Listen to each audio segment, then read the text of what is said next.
आपने वजूहात पूछी तो वजूहात कुछ हैं, जैसे हमारे मौजूदा वाइस चांसलर जो है इंचार्ज अपने पावर्स का नाजायज़ इस्तेमाल अपनी कर रहे बिल्डिंग में नहीं। हाँ, हैं। बेजा का वहाँ इस्तेमाल छोड़ को बाहर जिसको आओ। नहीं कर सकते उसको कर रहे हैं।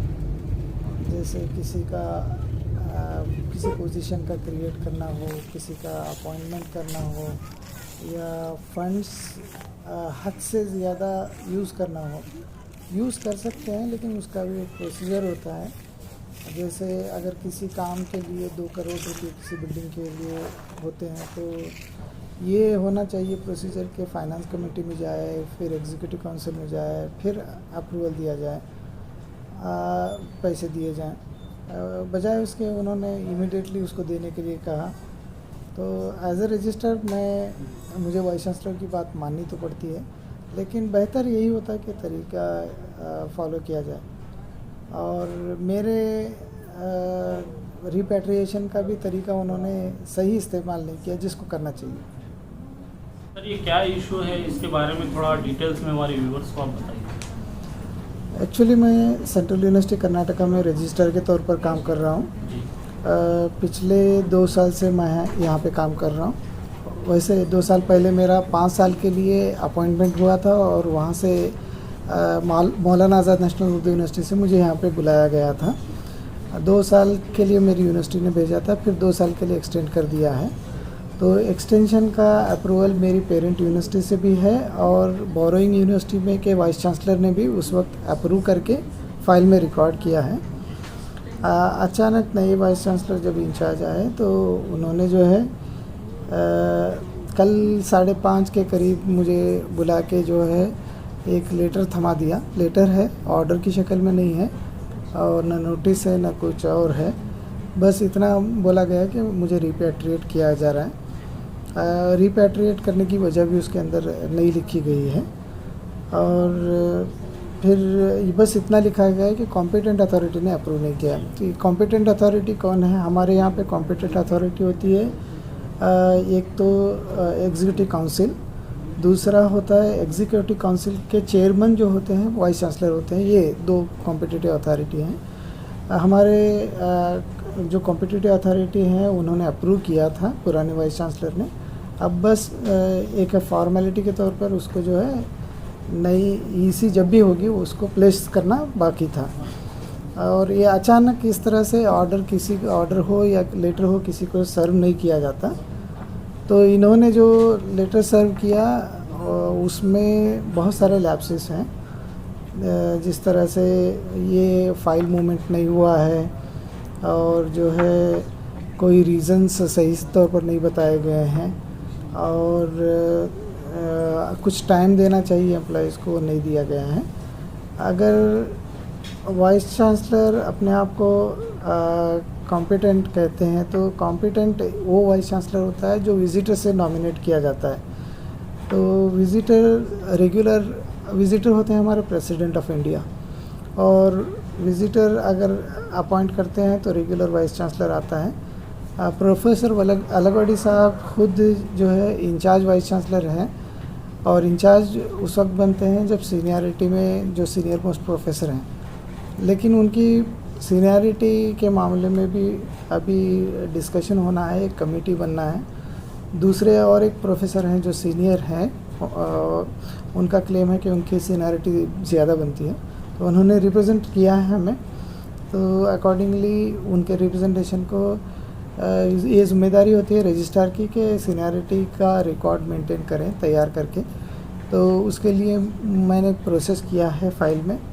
होपफुली अगर प्रेजेंट वाइस चांसलर एग्री करते हैं तो ये मीटिंग हो जाएगी। लेकिन वो मीटिंग करवाने से पहले यही वाइस चांसलर ने ये डिसीजन लिया है। तो ये डिसीजन में थोड़ा सा शुबा लग रहा है क्यों लिया है, क्योंकि मैं इसकी मीटिंग करवाने जा रहा था। सर आपके हिसाब से ये उन्होंने क्यों किया है? वही जैसे मैं अभी आपको बता रहा था कि सीनियरिटी एक कंटेंशन है, वो खुद उनकी सीनियरिटी पे सवालिया निशान है। और दूसरे प्रोफेसर ने पुटअप किया है, तो सीनियरिटी हम लोग कमेटी के पास ले जा रहे हैं सभी की रिक्वेस्ट।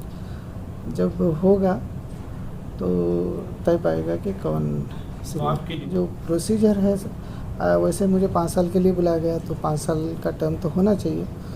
लेकिन अगर मुझे जाना भी है तो प्रोसीजर फॉलो करके जाना है, प्रोसीजर भी नहीं फॉलो किया गया इसमें।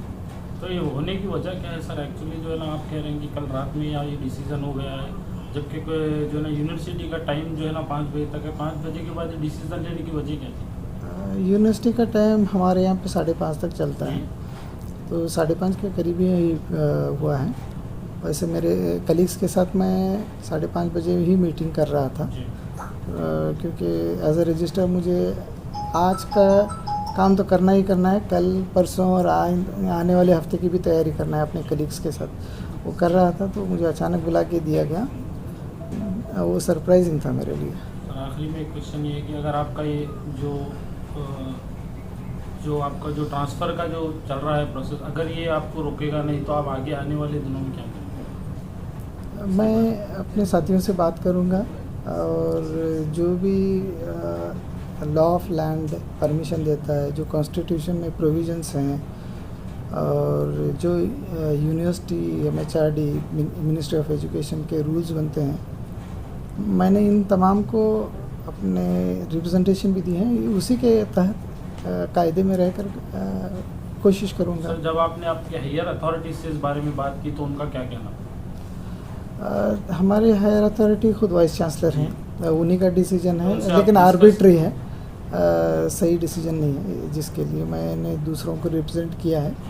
उनसे हायर अप होती है, मतलब वही चेयरमैन होते हैं इसके एग्जीक्यूटिव काउंसिल के, तो एग्जीक्यूटिव काउंसिल के मेंबर से भी मैंने रब्ता किया, तो 3 या 4 मेंबर्स ने जो है ये किया है कि स्टेटस को मेंटेन किया जाए।